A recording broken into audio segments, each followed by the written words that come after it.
Assalamualaikum warahmatullahi wabarakatuh. Bertemu lagi kita pada program Bahasa Arab Mudah Probam yang diampu oleh Ustadz Abu Ibrahim Hafizahullah. Sekarang kita masuk kaidah selanjutnya isim maksur dan isim mangkus. Ya, isim maksur dan isim mangkus. Isim maksur adalah isim yang berakhiran alif lazima. Ya, ini alif lazima ya, yang sebelumnya berharokat fathah. Contoh al-fatah, ya, al-wusta, Al-Mustafa, Al-Huda, Musa. Ya, ini nama orang juga Musa. Ya, jadi nama orang kalau isim ya akhirannya alif lazimah dan sebelumnya ada fathah, maka itu masuk isim maksur. Ya, perhatikan ini. Sebelumnya ada harokat fathah dan huruf akhirnya itu alif lazimah. Itu termasuk isim maksur.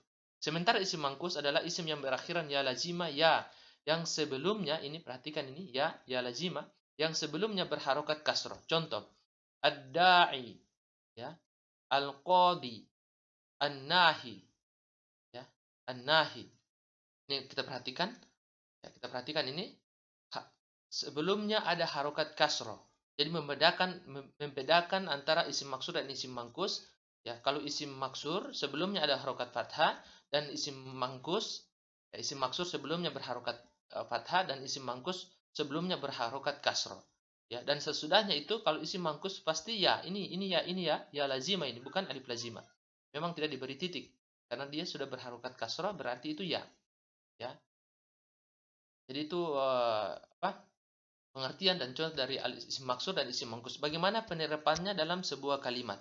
Ya, penerapannya dalam sebuah kalimat. Kita bisa lihat penerapan dalam sebuah kalimat i'rab isim maksud dan isim mangkus. Ya, kita masuk pada contoh kalimat pertama. Dhahabal fata ila suki. Kita fokus kepada isim maksud ini al-fata. Kita bisa lihat dhahabal fata ila suki. Al-fata berarti marfu.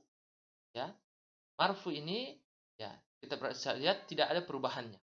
Ya, bukan al-fatayu. Ya, harusnya kalau itu doma dia. Hanya karena dia ini masuk kaidah isim maksur, ya harokatnya ditakdirkan atau dikira-kirakan, tidak nampak. Dan itu terasa berat diucapkan oleh orang Arab. Sehingga isimnya tetap seperti ini. Tidak ada perubahan harokat akhirnya. Ya. Padahal ini marfu. Kemudian untuk yang selanjutnya, darabtul fata fil fasli. Ya. Saya memukul seorang pemuda di kelas. Ini juga tidak ada perubahannya. Ya. Kalau kita beri harokat itu al-fataya. Yang saja karena dia. Ya. Termasuk isim maksur dan tidak nampak harokatnya tidak dibaca dan itu terasa sulit untuk diucapkan oleh orang-orang Arab, maka penyebutannya isimnya tetap seperti ini. Ya. Al-fata. Padahal ini posisinya sebagai mansub. Kemudian marortu bil fata fil masjidi. Saya berpapasan dengan seorang pemuda di masjid. Ya, ini perhatikan lagi. Bil fata, ya, bil fatahi sebenarnya bil fatai. Ya, iya, ini alifnya bil fata'a darabtul fata fata'u hanya saja karena dia alif dan tidak diberi harokat. Tidak diberi harokat. Kemudian bagaimana contoh isim mangkus? Isim mangkus. Dhahabal qadi ilal maktabati. Ya.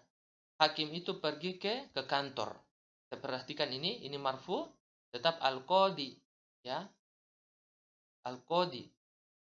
Tidak dia marfu tidak al-qadiyu, ya, tidak al-qadiyu. Ya, dan itu disebutkan juga terasa berat dengan ucapan orang-orang Arab. Dan dia termasuk ditakdirkan atau dikira-kirakan, ya. Ya, ini biasa disebut dengan bahasa Arabnya dhammah muqaddarah. Ya, ditakdirkan, tidak terlihat dan dibaca tetap al-qadi, padahal dia marfu. Kemudian kalau selanjutnya darabtul qadiya fil baiti. Ya, ini muncul ya, nampak terlihat ya. Kali ini sebutnya fathah dhahirah, terlihat ya.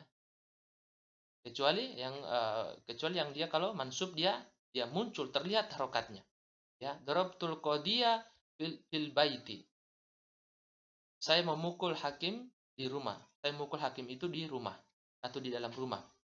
Kemudian selanjutnya marortu bil qadi fitoriki. Ya. Saya berpapasan dengan seorang hakim di jalan. Kita perhatikan juga ini bil qadi tidak bil qadi tidak ya. Ya, memang karena ditakdirkan atau dikira-kirakan.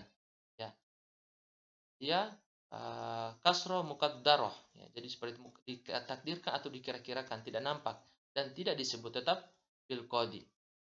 Ini penjelasan untuk isim maksur dan isim mangkus. Ya, semoga bisa dipahami dengan baik.